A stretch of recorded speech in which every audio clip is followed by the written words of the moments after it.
اول حاجه سيان مع ابراهيم فايق، قال له سيان طبعا لعيب توتنهام واللعيب الكبير.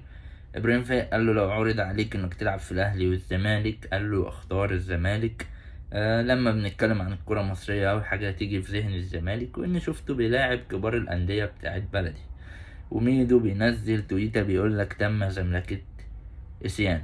أما بالنسبة لمرتضى منصور فطلع وقال أنا مش هقول على الفساد اللي موجود غير بعد نهاية مؤتمر المناخ حفاظا على صورة مصر، لأن كل الناس اللي جايين عارفين مين مرتضى منصور، حتى بايدن رئيس أمريكا ذات نفسه عارف مين مرتضى منصور، فما ينفعش أسوق سمعة البلد. فهنستنى، ممكن أطلع يوم الخميس ومنتظر اجتماع مع وزير العدل ووزير الرياضة وحد من المخابرات، علشان نشوف مشكلة أموال ممدوح عباس.